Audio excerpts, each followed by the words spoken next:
আজ আমরা কিছু ইংলিশ সেন্টেন্সের ঠিক আছে বাংলা অর্থ শিখবো। ঠিক আছে, যেমন ধরো, আমার নাম সৌরদীপ মাহাতো। ঠিক আছে, এর ইংলিশ কি হবে? My name is Sourodip Mahato.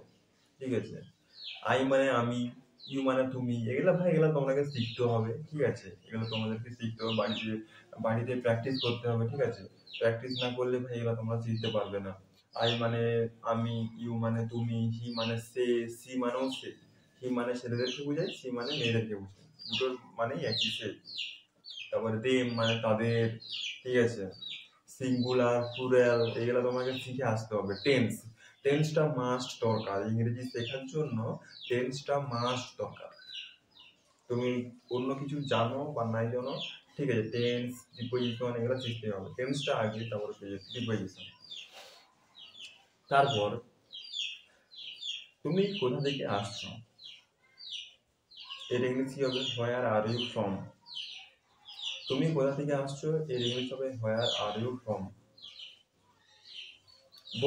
বন্ধুকে ইংলিশে কি বলে? Friend.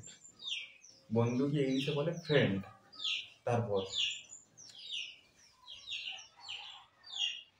Where are you going মানে কি হবে? হোয়ার আর ইউ গোয়িং মানে তুমি কোথায় যাচ্ছ। হোয়ার আর ইউ গোয়িং মানে তুমি কোথায় যাচ্ছ।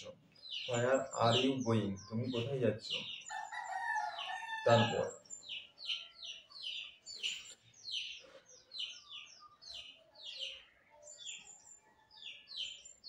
ওয়েস্ট বেঙ্গল ফেমাস সিটিজ আর মানে ওয়েস্ট বেঙ্গলের, পশ্চিমবঙ্গের কিছু বিখ্যাত শহর হলো ওয়েস্ট বেঙ্গল ফেমাস সিটিজ আর, এর মানে হচ্ছে পশ্চিমবঙ্গের কিছু বিখ্যাত শহর হলো।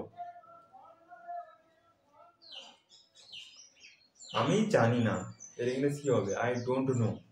আমি জানি না, এর ইংলিশ হবে আই ডোন্ট নো। আমি জানি না, এর ইংলিশ হবে আই ডোন্ট নো। আমি জানি, এর ইংলিশ হবে আই নো। আমি ভুলে গেছি, আই ফরগেট ইট। আমি এটা ভুলে গেছি মানে হবে আই ফরগেট ইট। ঠিক আছে, এই ছোট ছোট সেন্টেন্স গুলো ভাই তুমি 5টা করে ডেলি করো, প্র্যাকটিস করো 5 মিনিট ধরে 5টা। ভাই তুমি 1 বছর পরে এতটা ফ্লুয়েন্ট ইংলিশ বলতে পারবে যে তুমি নিজেও জানতে পারবে না, কল্পনা করতে পারবে না ভাই। তাই আমি বলবো ডেলি 5টা। আচ্ছা 5টা পারবে না ভাই, 2টা তো পারবে। ডেলি খেতে পাচ্ছ 3 বেলা, ঠিক আছে, 3 বেলা খেতে পাচ্ছ, খেয়ে নিচ্ছ। খাওয়ার বেলায় তো ভুলো না, খাওয়ার বেলায় ঠিকই খেয়ে নিচ্ছ, ঠিক আছে, কিন্তু কাজ করার সময় সময় নেই। খাওয়ার সময় সময় আছে, মানে একটা যে আমি স্কিল শিখবো যেটাতে আমার টাকা আসবে, ঠিক আছে, সেইটার বেলায় আমার সময় নেই। তাই নিজের একটা স্কিল তৈরি করো, ঠিক আছে, আর একটা নিজেকে একটু দক্ষতা ভাবে একটু সবার সামনে রাখো, ঠিক আছে, যে আমি একটা বিষয়ে ভালোভাবে জানি, সব বিষয় জানি না কিন্তু একটা বিষয় জানি, ঠিক আছে। সেটা হতে পারে ইংলিশ শেখা, অঙ্ক শেখা, সেটা বিজনেস রিলেটেড হতে পারে, সেটা যে কোনো কিছু হতে পারে। একটা বিষয়ে দক্ষতা অর্জন করো। তারপরে ইউ আর স্মার্ট, তুমি একজন স্মার্ট ব্যক্তি, ঠিক আছে। এরকম প্লে মানে খেলা করা, এরকম আর কি। তুমি প্র্যাকটিস করো, আমরা নিশ্চয়ই পারবো। বাই।